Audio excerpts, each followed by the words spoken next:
Friends, मैं doctor Mahavir Singh Yadav आज आप लोगों को BSc part second physics paper third electronics का टॉपिक मॉसफेट या metal oxide semiconductor field effect transistor, जिसे शॉर्ट फॉर्म में मॉसफेट कह देते हैं, के बारे में अपना व्याख्यान देने वाला हूँ। पिछले व्याख्यान के अंदर मैंने जेएफईटी के बारे में आप लोगों को बताया था और उसके साथ ही साथ में उसका बीजेटी के साथ में कंपैरेटिव जो स्टडी थी या उनकी जो प्रॉपर्टीज़ थी उनके बारे में बताया था। तो उसी को मैं आगे बढ़ाते हुए अब मैं जो एक एफईटी की एक नई क्लास है जिसको मैं metal oxide semiconductor field effect transistor कह रहा हूँ, पर आपका ध्यान आकृष्ट करना चाह रहा हूँ। तो ये धातु ऑक्साइड अर्धचालक क्षेत्र प्रभाव ट्रांजिस्टर क्या होते हैं, किस तरह से काम करते हैं और क्या इनके कैरेक्टरिस्टिक कार्य होते हैं, इनके बारे में आज डिटेल से स्टडी करेंगे। तो ये धातु ऑक्साइड अर्धचालक क्षेत्र प्रभाव ट्रांजिस्टर या मॉसफेट क्या होते हैं। तो ये अर्धचालक जो पटलिका पर सुगमता से निर्माण किए जाने तथा कम मूल्य के कारण व्यापारिक दृष्टि से मॉसफेट संधि क्षेत्र प्रभाव ट्रांजिस्टर जेएफईटी की तुलना में ज़्यादा अच्छा होता है। ये भी दो प्रकार के होते हैं, एक होता है एन चैनल मॉसफेट और जो दूसरा होता है वो होता है पी चैनल मॉसफेट। यहाँ जो एन चैनल मॉसफेट की जो स्ट्रक्चर है वो मैंने आगे इस फिगर के अंदर इसमें बताई है। यहाँ ये जो फिगर फर्स्ट है, इस फिगर फर्स्ट के अंदर और इसकी जो स्ट्रक्चर है वो मैंने बताई है। इसमें अल्पमादित पी प्रकार की अवस्तर या सबस्ट्रेट के सिरों पर अत्यधिक मादित एन प्लस प्रकार के अर्धचालक क्षेत्र विसरण तकनीक द्वारा बनाए जाते हैं। इनमें से एक क्षेत्र स्रोत तथा दूसरा क्षेत्र निर्गम या ड्रेन का कार्य करता है। जैसा ये इसके अंदर यहाँ जो फिगर है, इस फिगर के अंदर यहाँ एक मेटेलिक वो सरफेस है और यहाँ जो एन प्लस प्लस ये क्या है, एक स्रोत का काम करता है तो दूसरा किसका करता है, ड्रेन का काम करता है। यह पी अवस्तर के शेष ऊपरी पृष्ठ पर अत्यल्प थिन एक समान मोटाई की सिलिकॉन ऑक्साइड की इंसुलेटेड परत जमाई जाती है, जो कि यहाँ इसके अंदर ये प्रदर्शित कर दिया गया है। इस पर एक धातु की पट्टिका रख दी जाती है जो गेट का कार्य करती है। यहाँ ये जो ऊपर रखा है तो ये गेट का काम करती है। धातु पट्टिका तथा अवस्तर का ऊपरी पृष्ठ मिलकर एक समानांतर प्लेट संधारित्र का कार्य करता है। जहाँ ये SO2 और ये जो ऊपर जो ये ऊपरी पृष्ठ है ये किसके समानांतर प्लेट संधारित्र का कार्य करती है, जिसके मध्य में SiO2 पैरावैद्युत पट्टिका होती है। चूंकि धातु पट्टिका अर्थात गेट जी अर्धचालक चैनल से SiO2 द्वारा पृथक होती है, अतः इसका निवेश प्रतिरोध अत्यधिक होता है और इस प्रकार के ट्रांजिस्टर को रोधी गेट क्षेत्र प्रभाव ट्रांजिस्टर या इनको insulated gate field effect transistor या IGFET के नाम से जानते हैं। यहाँ जो पी चैनल मॉसफेट की जो संरचना भी इसी प्रकार की होती है, परंतु पी अवस्तर के स्थान पर एन अवस्तर तथा एन प्लस प्रकार के अत्यधिक मादित क्षेत्र के स्थान पर पी प्लस प्रकार का अत्यधिक मादित क्षेत्र होता है। तो यहाँ इसको इस तरह का जो बनने वाला है उसको पी चैनल मोसफेट उसको नाम दे दिया जाता है। मोसफेट का जो उपयोग होता है वो दो मोड में होता है। एक होता है एनहेंसमेंट मोड, या जिसको समवृद्धि विधा कहा जाता है, जिसको ई मोसफेट के नाम से इसको जानते हैं, ई मोसफेट कह देते हैं। और दूसरा जो है मोड है वो कौन सा है, डिप्लेशन मोड कह देते हैं, या उसको अवक्ष्य विधा नाम दे दिया जाता है, अवक्ष्य विधा नाम दिया जाता है, या इसी को डी मोसफेट इसको नाम दे दिया जाता है। अर्थात एनहेंसमेंट मोड को ई मोसफेट कह देते हैं, और जबकि डिप्लेशन मोड को डी मोसफेट के नाम से जानते हैं। अब ये किस तरह से काम करते हैं इनके बारे में हम आगे देख सकते हैं। तो पहले मैं लेता हूँ समवृद्धि विधा, या इसको मोसफेट या समवृद्धि विधा मोसफेट, या इसको ई मोसफेट के नाम से जानते हैं। किस तरह से काम करता है तो उसको हम यहाँ समझ सकते हैं।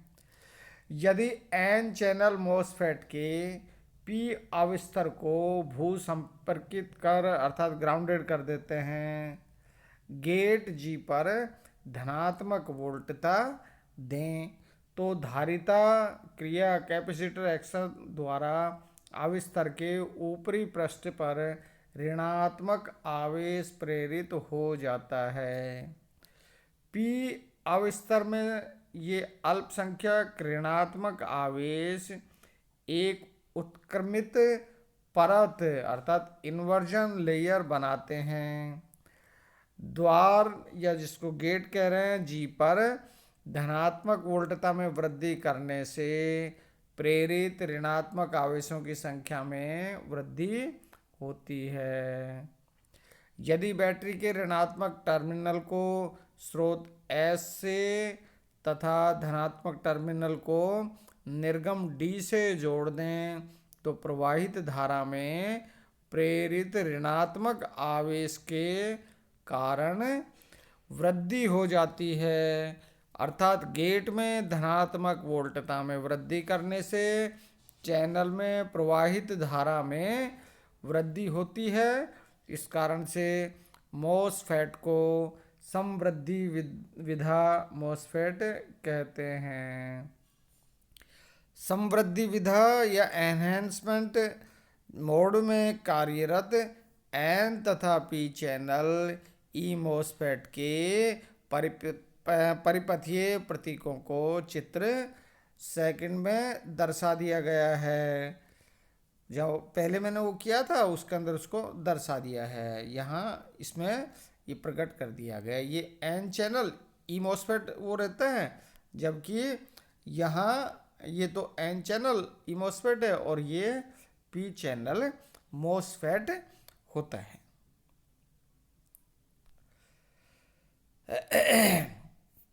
अब एनहेंसमेंट मोड में कार्यरत एन चैनल ई मोसफेट के ड्रेन तथा ट्रांसफ़र कैरेक्टरिस्टिक्स को यहाँ इस फिगर 3 के अंदर और फिगर 4 में रिप्रेजेंट किया है, प्रदर्शित किया गया है।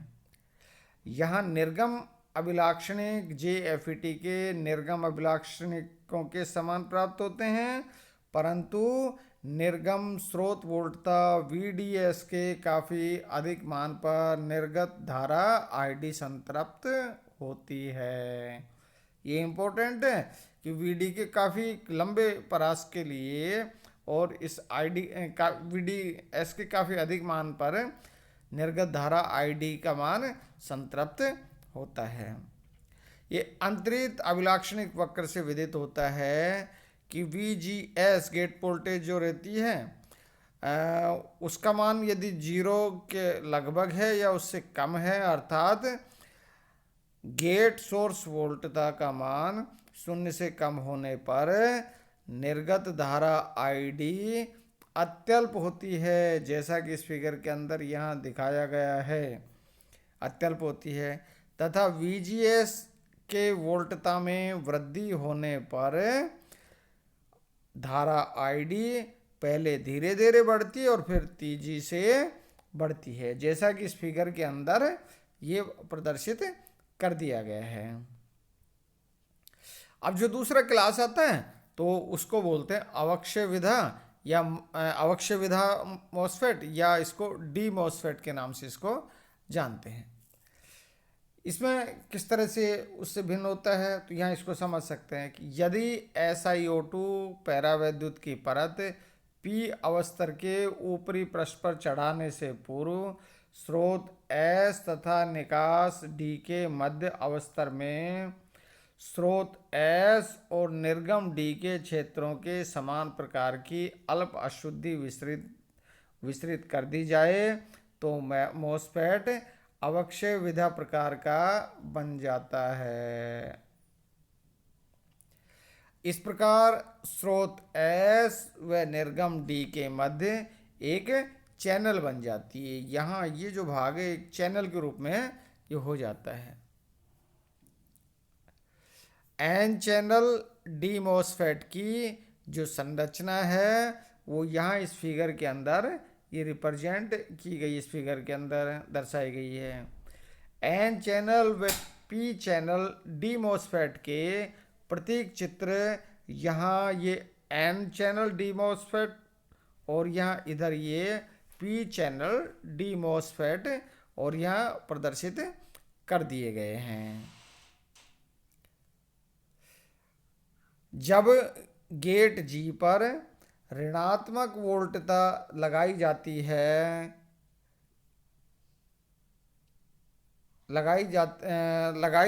है तो ऐसी स्थिति के अंदर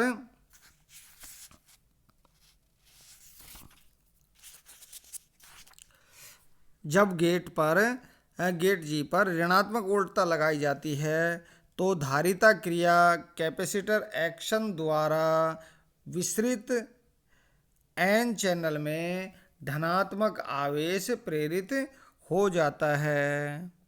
ये प्रेरित धनात्मक आवेश एन चैनल की चालकता को कम कर देते हैं। इस कारण एन चैनल में निर्गत धारा अधिसंख्य ऋणात्मक आवेश वाहक इलेक्ट्रॉनों के कारण से होती है और प्रेरित धन आवेशों के कारण इन आवेश वाहकों का क्षय होता है।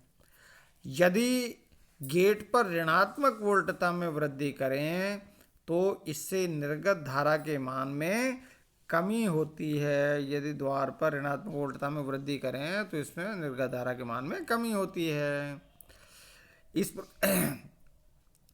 इस प्रकार निर्गत धारा के अवक्षय होने के कारण इसको अवक्षय विधा, निर्गत धारा में अवक्षय होने के कारण, क्षय होने के कारण इसको अवक्षय विधा या मॉसफेट डी मॉसफेट कहा जाता है। गेट वोल्टता VGS शून्य होने पर यथेष्ट निर्गत धारा प्राप्त होती है। इम्पोर्टेंट, यथेष्ट गेट वोल्टता VGS शून्य होने पर यथेष्ट निर्गत धारा प्राप्त होती है।